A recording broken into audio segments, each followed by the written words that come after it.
अस्सलाम वालेकुम दोस्तों, सऊदी अरब की आज की ताज़ी फटाफट और बड़ी ख़बरों में आपका स्वागत है। मैं मोहम्मद साकिब और आप देख रहे हैं gulf live Hindi.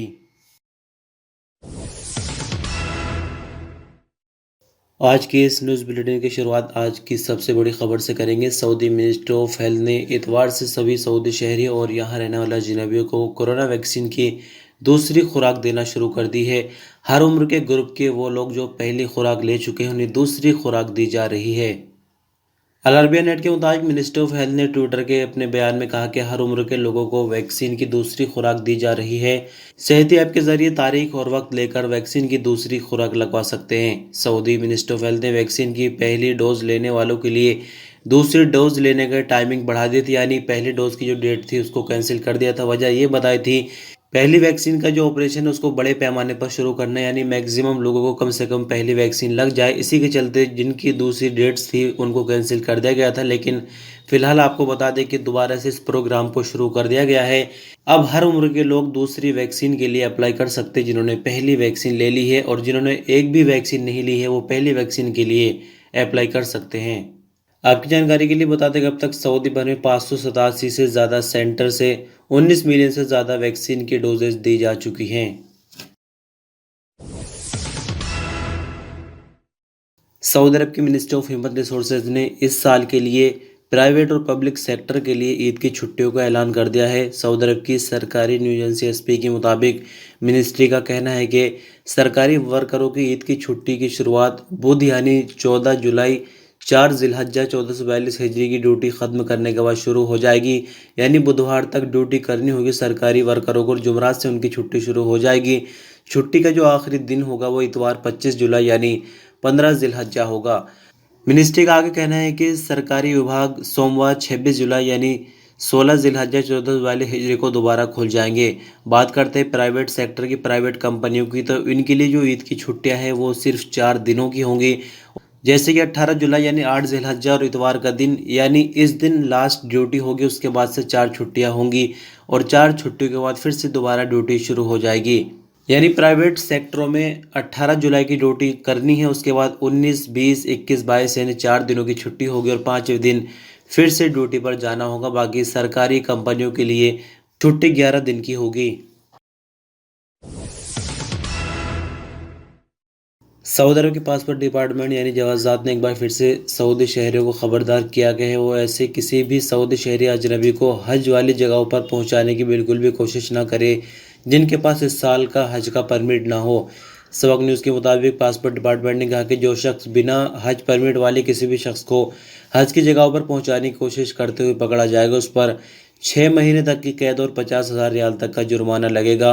Passport department का आगे कहना है कि बिना परमिट वाले किसी भी शख्स को हज वाली जगहों पर ले जाने वाले की एडवर्टाइजमेंट यानी तशहीर भी की जाएगी। बयान में जवाजात ने आगे कहा कि हज पर जाने वाले सभी रास्तों पर चेक पॉइंट बनाए गए हैं और जो जांच है वो सख्ती से की जा रही है ताकि कोई भी इलीगल अंदर ना घुस पाए। आपकी जानकारी के लिए बता दें कि हज के दिनों में परमिट के बिना किसी को भी मक्का मुकर्रमा जाने की इजाज़त नहीं होती। परमिट के बिना जाने वालों पर 10,000 रियाल का जुर्माना लगाया जाता है, जबकि कैद की सज़ा भी दी जाती है।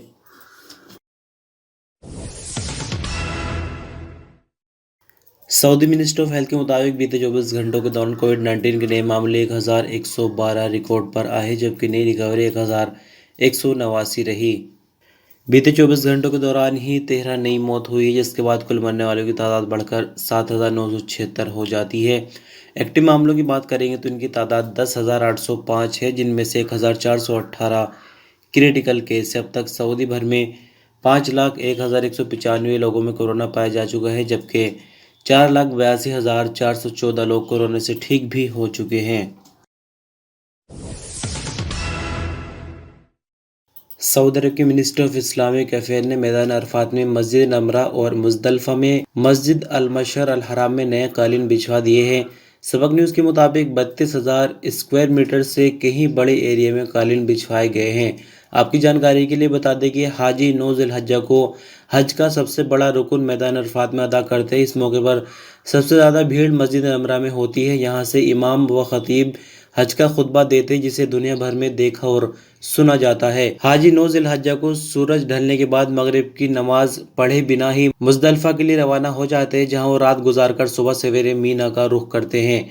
मिनिस्ट्री ऑफ इस्लामिक अफेयर ने हाजियों के स्वागत के लिए दोनों खास मस्जिदों में नए कालीन बिछवा दिए हैं। सऊदी मिनिस्ट्री ऑफ इंटीरियर का कहना है कि बीते एक हफ्ते के दौरान सऊदी भर में मार्केट्स में चेकिंग के दौरान 20,200 वायलेशन रिकॉर्ड पर आए हैं। ये आंकड़े 4 जुलाई से 10 जुलाई तक के हैं। अखबार 24 के मुताबिक मिनिस्ट्री ऑफ इंटीरियर का कहना है कि सबसे ज़्यादा वायलेशन रियाज रीजन में 6,400 रिकॉर्ड किए गए, ईस्टर्न रीजन में 2,900, मक्का मुकर्रमा रीजन में 2,200 और कसीम रीजन में 2,000 वायलेशन सामने आए हैं। Medina Munawwara, Al Jouf, Tabuk, Hail, northern border region, Jazan, Asir, Baha और नजरान में भी वायलेशन रिकॉर्ड किए गए हैं। मिनिस्ट्री ऑफ इंटीरियर ने सऊदी शहरी और अजनबियों को फिर से हिदायत की है कि वो संबंधित विभागों की तरफ से बनाई गई कोरोना के एसओपीज़ की पूरी तरह से पाबंदी करें और ख़ुद को किसी भी तरह के जुर्माने से बचाए रखें। सऊदी अरब के पासपोर्ट डिपार्टमेंट यानी जवाज़ात का कहना है कि सऊदी अरब से बाहर जाने की ख्वाहिश रखने वाले अजनबियों के लिए सफ़र के लिए 4 शर्तें जारी की गई है। औकाज़ अखबार के मुताबिक पासपोर्ट डिपार्टमेंट का कहना है कि एयरलाइन से reservation, valid visa, valid passport और जहां ट्रैवल करना है उस देश की कोरोना के लिए जो नई गाइडलाइन बनाई गई है उनको भी फॉलो करना ज़रूरी होगा। पासपोर्ट डिपार्टमेंट का आगे कहना है कि ऐसे देश जहां से सऊदी अरब पहुंचने पर कोई पाबंदी नहीं है, वहां से सऊदी अरब पहुंचने वाले सभी लोगों को होटल क्वारंटाइन की पाबंदी करनी होगी।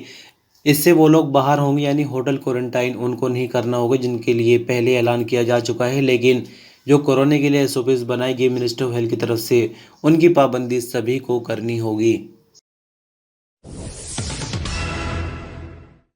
गवर्नर मक्का मुकर्रमा प्रिंस खालिद अल फैसल ने खादिम हरमीन शरीफैन किंग सलमान बिन अब्दुल अजीज़ की हिदायत पर अमल करते हुए गिलाफ काबा इतवार को काबे की जिम्मेदार डॉक्टर साली अल शेबी के हवाले कर दिया है। इस मौके पर पाक मस्जिद की मैनेजमेंट के प्रमुख डॉक्टर अब्दुर्रहमान अल सुदैस भी मौजूद थे।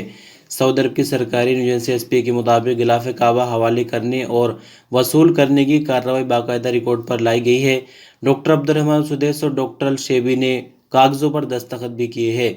9 जिलहज्जा 1442 हिजरी को पुराना गिलाफ उतारकर नया गिलाफ चढ़ाया जाएगा। अब बात करते हैं थोड़ी सी गिलाफ काबा के बारे में। तो गिलाफ काबा पाक मस्जिद की मैनेजमेंट के तहत मक्का मुकर्रमा के उम्मल जोद मोहल्ले में किंग अब्दुल अजीज़ कस्बा काबा कॉम्प्लेक्स में तैयार किया जाता है। गिलाफ काबा असली रेशम से तैयार किया जाता है, इसे काले रंग में रंगा जाता है। गिलाफ काबा की ऊंचाई 14 मीटर होती है। इसके ऊपर वाले 1/3 हिस्से में 95 सेंटीमीटर चौड़ी बेल्ट होती है। इसकी लंबाई 47 मीटर है। ये बेल्ट 16 टुकड़ों का ग्रुप है। गिलाफ काबा में 4 टुकड़े होते हैं, इनमें से हर एक खाना काबा के एक हिस्से पर डाला जाता है। गिलाफ का 5वां टुकड़ा जो पर्दे की शक्ल का होता है खाना काबा के दरवाजे पर लटकाया जाता है। आपकी जानकारी के लिए बता दें कि एक गिलाफ काबा पूरे साल तैयार किया जाता है, यानी कई तरह की स्टेजेस से इसको गुजारा जाता है और फैक्ट्री के अंदर 200 वर्कर काम करते हैं जो पूरे साल एक गिलाफ काबा पर काम करते रहते हैं और साल भर में 200 वर्कर एक गिलाफ काबा तैयार करते हैं जो हर साल 9 जिलहज्जा को काबे पर चढ़ाया जाता है।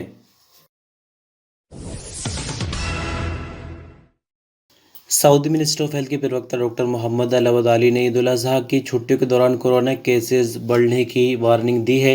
अखबार 24 के मुताबिक डॉक्टर अल अवदाली ने इतवार को प्रेस कॉन्फ्रेंस में बताया कि सऊदी अरब में वैक्सीन बड़े पैमाने पर ज़्यादा लोगों को दी जा रही है, जबकि सऊदी शहरी रहने वाले अजनबी 587 से ज़्यादा सेंटर पर पहुंचकर खुद को वैक्सीन लगवा रहे हैं।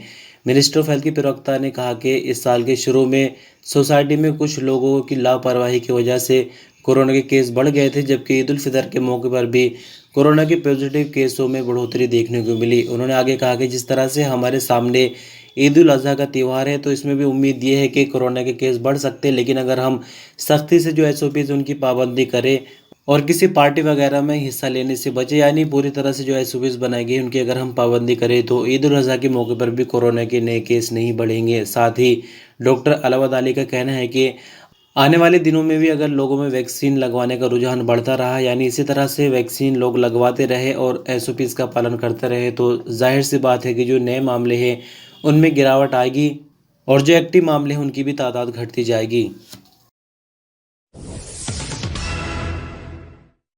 और अंत में बात करेंगे मौसम के हवाले से। तो मौसम में ख़ास तो कुछ नहीं है। सऊदी अरब में जो गर्मी है लगातार बढ़ती जा रही है। आप आज सुनकर थोड़ा-सा हैरान रह जाएँगे कि जो मिनिमम टेम्परेचर आज की न्यूज़ के मुताबिक बताया जा रहा है, अल-सोदा आप अक्सर उसका नाम सुनते हैं, तो 19 डिग्री सेंटीग्रेड अल-सोदा में टेम्परेचर पहुँच गया है। तो अंदाज़ा लगाकर देखिए कहाँ 13 डिग्री सेंटीग्रेड होता है और कहाँ 19 डिग्री सेंटीग्रेड होता है, जबकि मैक्सिमम टेम्परेचर आज की न्यूज़ के मुताबिक 49 डिग्री सेंटीग्रेड बताया जा रहा है, जो कि अल-अहसा में रहेगा। इसी के साथ-साथ कहीं-कहीं से बारिश की भी खबर है, यानी जो पहाड़ी इलाके होते हैं जहाँ पर हरियाली इन दिनों ज़्यादा है, वहाँ से बारिश की भी खबरें हैं।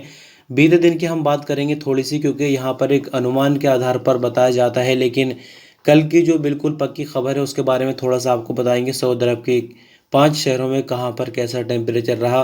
तो 49 डिग्री सेंटीग्रेड टेम्परेचर अल क्वेस्मा में रिकॉर्ड किया गया, जबकि रियाज़ के अंदर टेम्परेचर 48 डिग्री सेंटीग्रेड रिकॉर्ड किया गया। कसीम और रफ़ा में टेम्परेचर 47 डिग्री सेंटीग्रेड रहा और अल-अहसा में टेम्परेचर 46 डिग्री सेंटीग्रेड रिकॉर्ड किया गया है। ये हमने मैक्सिमम टेम्परेचर आपको बताया कि गर्मी इतनी ज़्यादा पड़ रही है, और आज की खबर के मुताबिक भी जैसे कि आपको बताया, अल-अहसा में मैक्सिमम टेम्परेचर 49 डिग्री सेंटीग्रेड तक पहुंच सकता है। तो दोस्तों, ख़बरें इस तरह से बस यहीं ख़त्म हो जाती है, और जैसे कि हमने आपको पहले भी बताया है कि ख़बरें जो है सीरीज़ वाइज़ नहीं लगाई जा सकती, क्योंकि जिस तरह से न्यूज़ आती है हम लास्ट टाइम तक इसमें न्यूज़ शामिल करते रहते हैं। तो अगर आपको सभी खबरें पूरी तरह से समझनी है तो वीडियो को पूरा ही देखना होगा, बाकी आपकी मर्ज़ी है। बहुत शुक्रिया जो लोग वीडियो पर अंत तक बने रहे और अभी भी इस मैसेज को सुन रहे हैं। आपने अपना कीमती वक्त दिया। अपना ख्याल रखिएगा। अल्लाह हाफ़िज़।